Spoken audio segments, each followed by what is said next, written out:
സഭയുടെ നാഥനായ കർത്താവ് തൻ്റെ ശിഷ്യന്മാരോട് ലോകമെങ്ങും നിങ്ങൾ എൻ്റെ സാക്ഷികളാകുവിൻ എന്നുള്ള ആജ്ഞപ്രകാരം കാലാകാലങ്ങളിൽ ദൈവവിളി കേട്ട് സഭ പരിപാലനം ചെയ്യുവാൻ നിയോഗം ലഭിച്ചവരിൽ ഒരാളായിരുന്നു മോസ്റ്റ് റെവറൻറ്റ് ഡോക്ടർ മോസസ് സോമിദാസ്.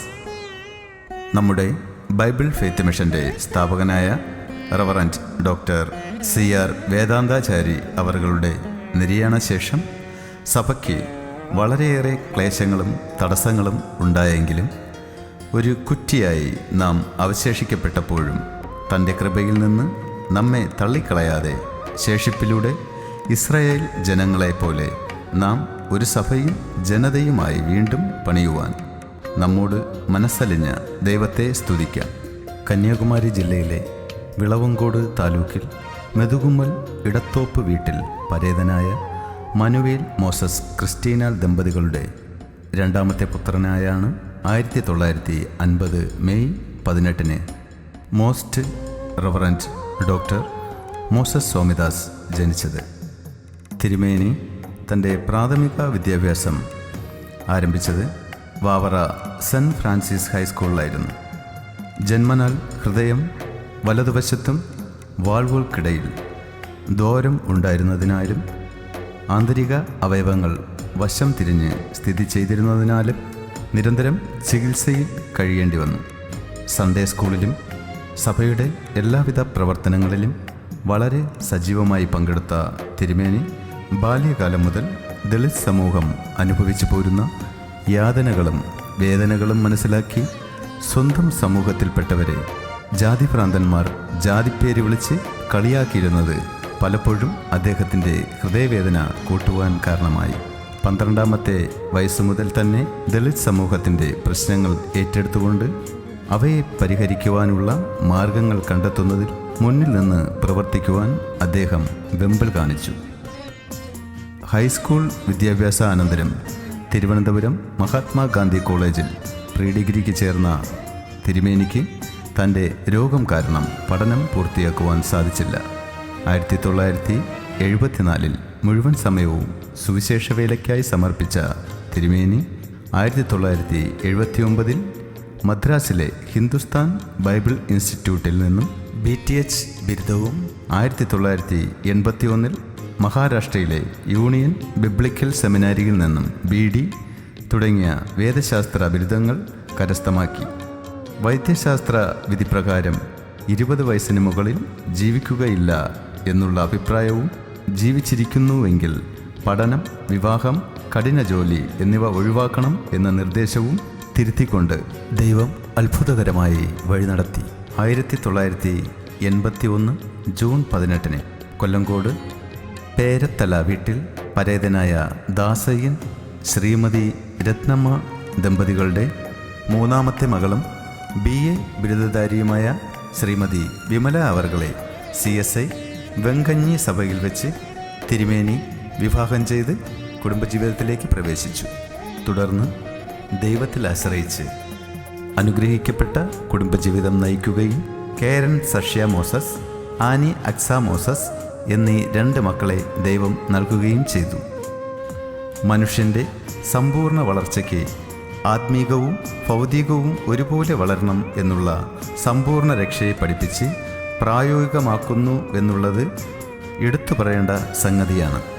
എല്ലാ നിലയിലും തകർന്ന് അനാഥരായി തീർന്ന ഒരു ജനസമൂഹത്തെ മോചിപ്പിക്കുവാനായി സ്വന്തം ജീവൻ പോലും തൃണവൽഗണിച്ചുകൊണ്ട് രാപ്പകലില്ലാതെ അധ്വാനിക്കുന്ന തിരുമേനിയുടെ ഉജ്ജ്വല നേതൃത്വ പാഠവും കണ്ട് പല ഇന്ത്യൻ വിദേശ സംഘടനകൾ ബൈബിൾ ഫെയ്ത്ത് മിഷനെ സഹായിക്കുവാൻ തയ്യാറായത് മിഷൻ്റെ ഇന്നത്തെ വളർച്ചയ്ക്ക് മൂലകാരണമാണ്.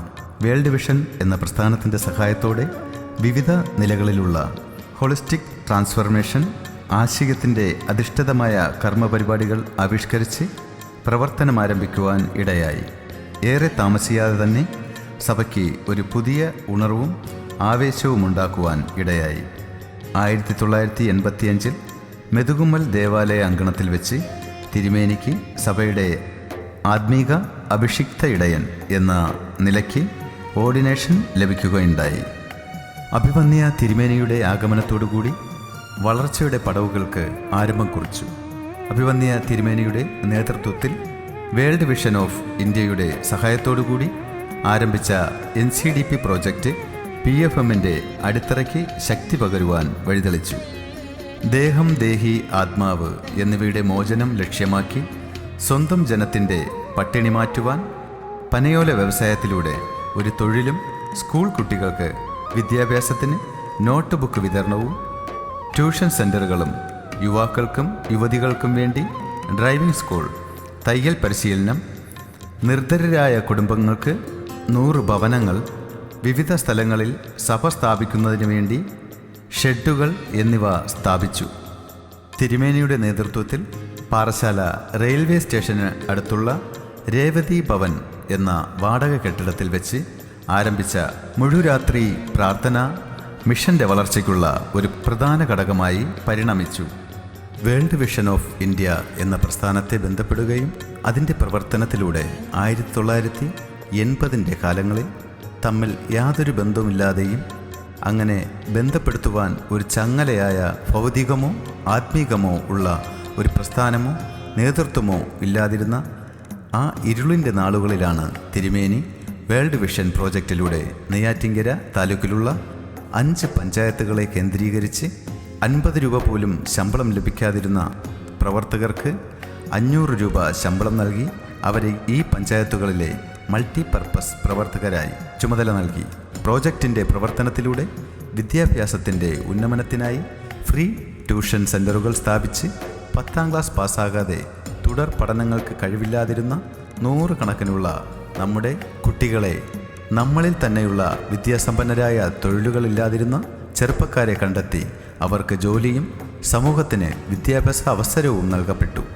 കോഴി, ആട്, പശു വളർത്തൽ എന്നിവയ്ക്കായുള്ള ലോണുകൾ നൽകിയും പനയോല, ഈറ തൊഴിൽ ചെയ്ത് ജീവിക്കുന്നവർക്ക് അതിനാവശ്യമുള്ള തൊഴിൽ സാധനങ്ങൾ അവരവരുടെ പ്രദേശങ്ങളിൽ നൽകിയും ഉൽപ്പന്നങ്ങൾ ന്യായവിലയ്ക്ക് എടുത്ത് അന്നുവരെ അവരെ ചൂഷണം ചെയ്തുകൊണ്ടിരുന്ന മറ്റു മുതലാളിമാരെ അവരിൽ നിന്ന് അകറ്റിയും ജീവിതം എന്ന യാഥാർത്ഥ്യത്തിൻ്റെ വിവിധ മേഖലകളെക്കുറിച്ച് യാതൊരു അറിവും ഇല്ലാതിരുന്ന നമ്മുടെ സമൂഹത്തിലെ സ്ത്രീ പുരുഷന്മാരെ പല കേന്ദ്രങ്ങളിലായി കൂട്ടിവരുത്തി മന്ത്രിമാർ, കളക്ടർമാർ, ഡോക്ടർമാർ എന്നിവരിലൂടെ ഒരു അടിസ്ഥാന വർഗത്തിൻ്റെ സമ്പൂർണമായ വളർച്ചാ കേന്ദ്രമാക്കിയുള്ള സെമിനാറുകൾ, കോൺഫറൻസുകൾ എന്നിവ സംഘടിപ്പിച്ച് ജനങ്ങളെ പ്രബുദ്ധരാക്കി മാറ്റിയത് കൂടാതെ ആ കാലങ്ങളിൽ കുടിൽ പോലുള്ള ഭവനങ്ങളിൽ താമസിച്ചിരുന്ന നമ്മുടെ സമൂഹത്തിൽ പെട്ടവർക്ക് 101 ഭവനങ്ങൾ പണിതു നൽകി മറ്റനേകം സാമൂഹിക സാമ്പത്തിക വികസന പ്രവർത്തനങ്ങൾ നടത്തി.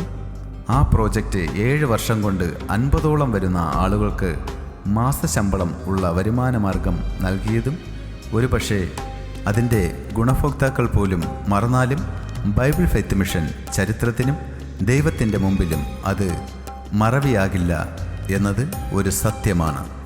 വേൾഡ് വിഷൻ്റെ ഒരു പ്രോജക്റ്റ് എന്നത് 5 വർഷക്കാലമാണ്.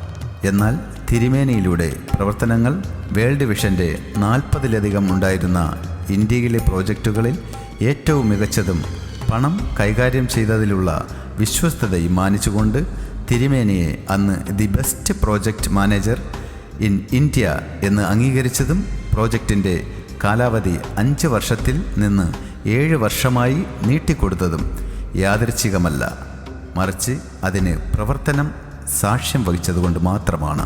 പ്രവർത്തന ശൈലികളിലൂടെ സമൂഹത്തിൻ്റെ സ്നേഹാദരവുകൾ ലഭിച്ച തിരുമേനിക്ക് പല സ്ഥലങ്ങളിലായി ബൈബിൾ ഫെയ്ത്ത് മിഷൻ്റെ ആരാധനാ സ്ഥലങ്ങൾ രൂപീകരിക്കപ്പെടുവാനും തുടർന്ന് അവ ഇന്ന് നാം കാണുന്ന ബൈബിൾ ഫെയ്ത്ത് മിഷൻ്റെ മനോഹരങ്ങളായ ദേവാലയങ്ങളായി മാറ്റി സത്യദൈവത്തിൽ നിന്നും അന്യപ്പെട്ടുപോയി ഇരുളിൻ്റെ മാർഗത്തിൽ പ്രയാണം ചെയ്തിരുന്ന ഒരു ജനതയ്ക്ക് ജീവനുള്ള ദൈവത്തിൻ്റെ ആത്മാവിലും സത്യത്തിലും ആരാധിക്കാനുള്ള ഒരു അവസരം ലഭ്യമാക്കി തീർത്തു എന്നത് ഒരു ദൈവിക പദ്ധതി തന്നെയായിരുന്നു. ഏത് വികസനത്തിനും വളർച്ചയ്ക്കും നിലനിൽപ്പിനും ദൈവഭയവും സമർപ്പണമുള്ള മനസ്സും പ്രവൃത്തിയും വേണ്ടതുപോലെ തന്നെ അതിനാവശ്യമായ സാമ്പത്തിക സ്രോതസ്സും അനിവാര്യമാണല്ലോ. മേൽപ്പറഞ്ഞ പ്രോജക്റ്റിൻ്റെ കാലാവധി തീർന്നപ്പോൾ 6 ആരാധനാലയങ്ങൾ എന്നത് 30 ആരാധന സ്ഥലങ്ങളായി ഉയർന്നു.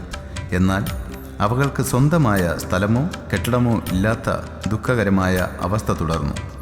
ആ കാലത്തിലാണ് ഒരു ദൈവിക നിയോഗം എന്ന നിലയ്ക്ക് തിരുമേനി യൂണിയൻ ബിബ്ലിക്കൽ സെമിനാരിയിൽ പഠിച്ച കാലത്ത് കണ്ടുമുട്ടിയ IEM എന്ന പ്രസ്ഥാനത്തിൻ്റെ നേതാവായ റവറൻഡ് ഡോക്ടർ തിയോഡർ വില്യംസിൻ്റെ സഹായത്തോടുകൂടി അമേരിക്കയിലെ പാർട്ട്നേഴ്സ് ഇൻ്റർനാഷണൽ എന്ന പ്രസ്ഥാനത്തെ കണ്ടെത്തുവാൻ ദൈവം സഹായിച്ചത്.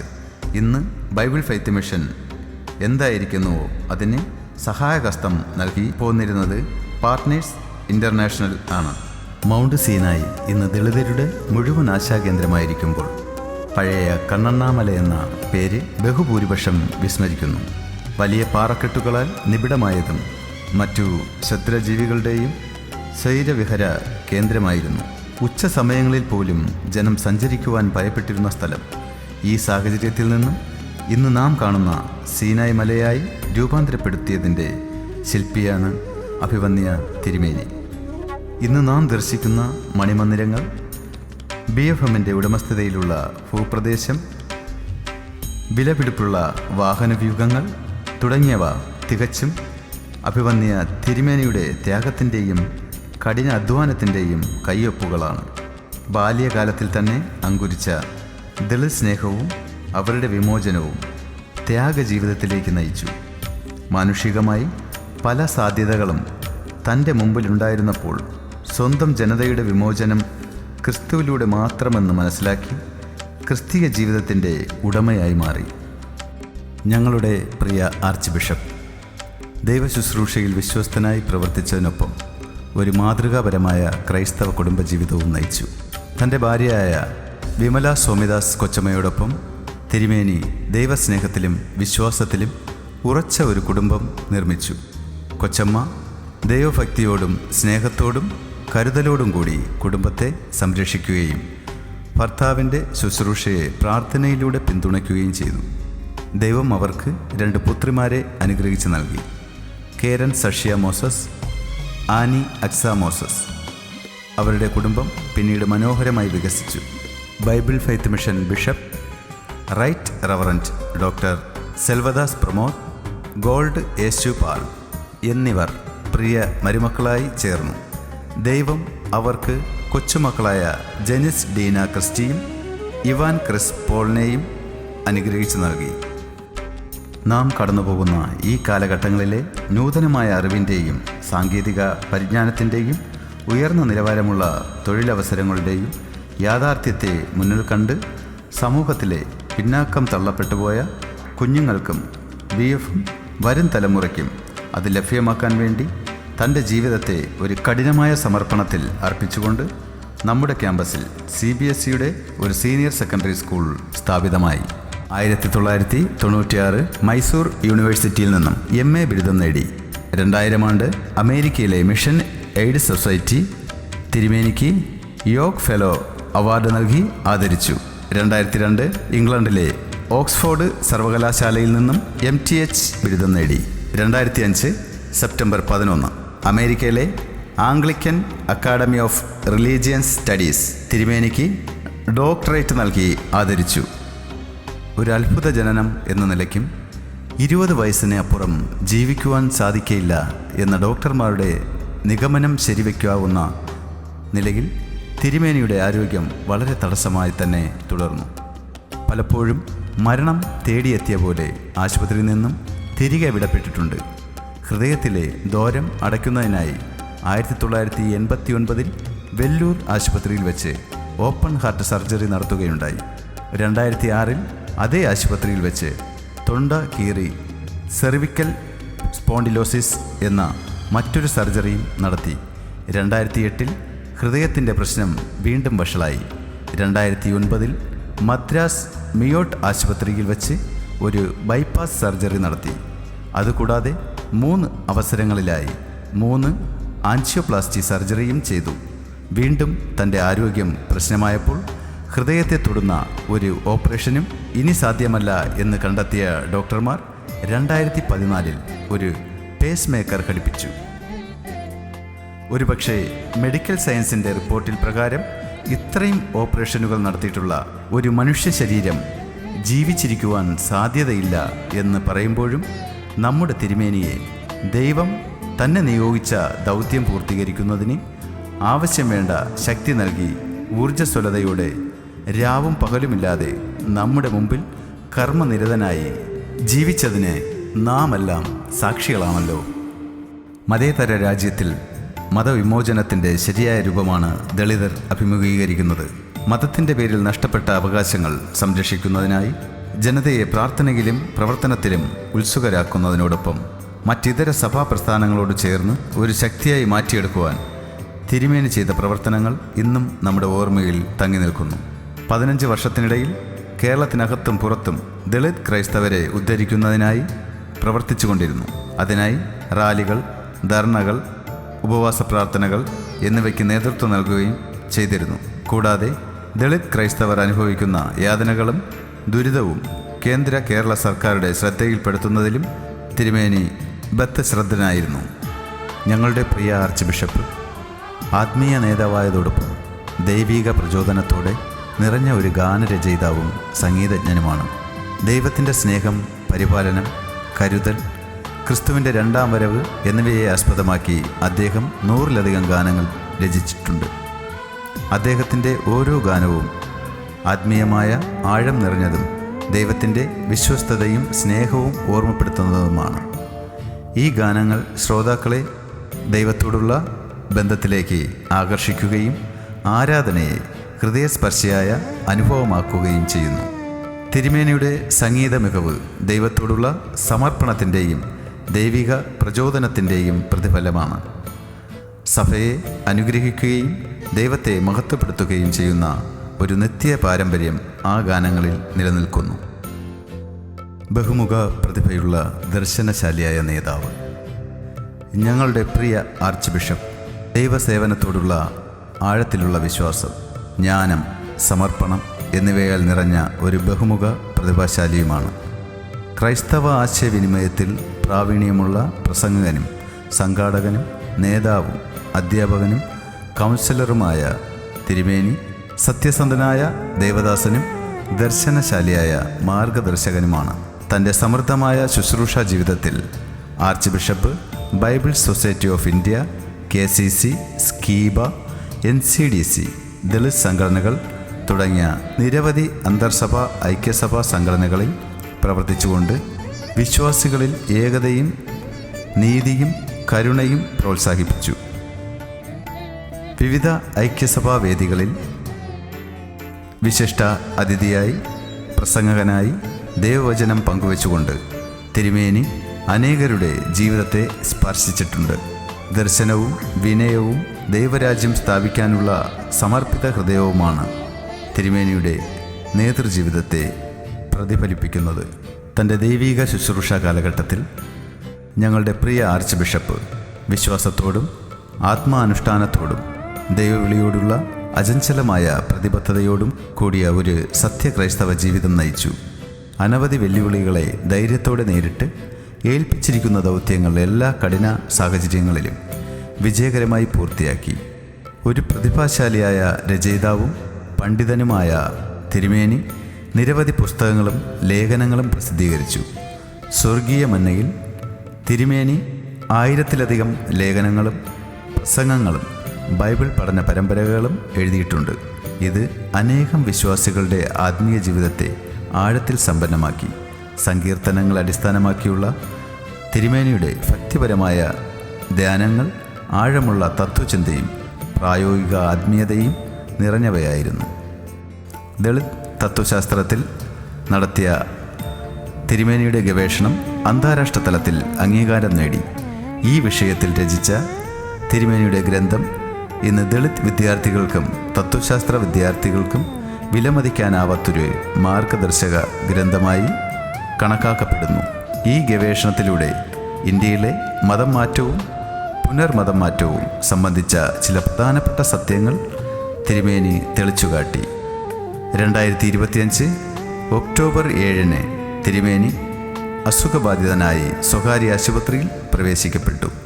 ഒക്ടോബർ 28 നമ്മുടെ കർത്താവിൽ തിരുമേനി ശാന്തമായി വിശ്രമിക്കാൻ വിളിക്കപ്പെട്ടു.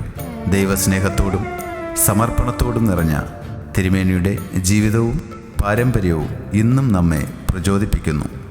വിശ്വാസത്തിൻ്റെയും ജ്ഞാനത്തിൻ്റെയും വിനയത്തിൻ്റെയും സാക്ഷ്യമായി എന്നും ഓർക്കപ്പെടും.